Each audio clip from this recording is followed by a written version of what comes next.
আজকের ওয়েদারটা এত সুন্দর ছিল আর এই সুন্দর ওয়েদারে মন চাচ্ছিল যে খিচুড়ি রান্না করি। আজকে বেশ ঘুম দিয়েছি, রাতে যেহেতু বৃষ্টি হয়েছে একটু ঘুম বেশিই হয়েছে। ঘুম থেকে উঠে দেখি মেঘলা মেঘলা, তো সকালের জন্য একটা ডিম সিদ্ধ করে নিলাম। আর তারপর বাবুদের জন্য চিনি পরোটা বানিয়েছিলাম, এটা তো ওদের খুব বেশি পছন্দ। আর তারপরে চলে এসেছি রান্না করার জন্য।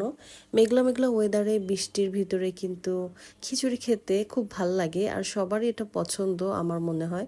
রাত থেকেই ভেবে রেখেছিলাম যে আজকে খিচুড়ি রান্না করব। আর এখানে আমি মিষ্টি কুমড়া ভাজি করে নিচ্ছি। মিষ্টি কুমড়ার সাথে আমি কয়েকটা পুঁই শাকের ডাঁটাও দিয়েছি। মানে এভাবে আমার ছোট মামি রান্না করতো, একবার রান্না করেছিল, ওইটা খাওয়ার পর আমার ভাই তো এই রান্নার মানে ফ্যান হয়ে গিয়েছে। তো এখন এইভাবে মিষ্টি কুমড়া আনলেই বলে এইভাবে ভেজে দাও, তো ওইটাই আমি করার ট্রাই করছিলাম। আর এখানে আমি একটু ঝাল ঝাল করে মুরগি রান্না করব। আর হ্যাঁ, বাবুকে একটু নুডলসও রান্না করে দিয়েছি এর ভিতরে, আপনারা তো ভিডিওতে দেখতে পেলেন। তো এখানে আমি মুরগিটাকে আগে কষিয়ে নিচ্ছি। আর ঝাল ঝাল করে মুরগি রান্না করলে খেতে ভাল লাগে।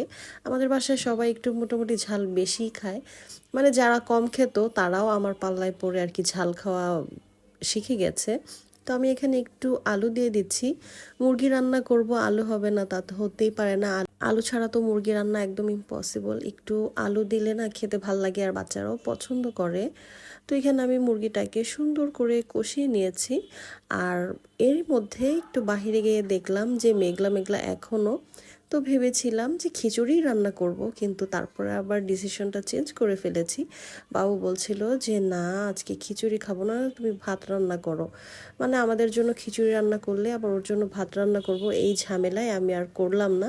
সোজা ভাত বসিয়ে দিয়েছিলাম। আর এই তো আমার রান্না শেষ। এখানে আমি সালাদ করে নিয়েছি, সাথে মিষ্টি কুমড়া ভাজি, লেবু আর চিকেন। তো সব মিলিয়ে এই ছিল আজকের লাঞ্চ। ভিডিওটা কেমন লাগলো অবশ্যই জানাবেন। খেতে খেতে বিদায় নিয়ে নিচ্ছি। আল্লাহ হাফিজ। Thanks for watching.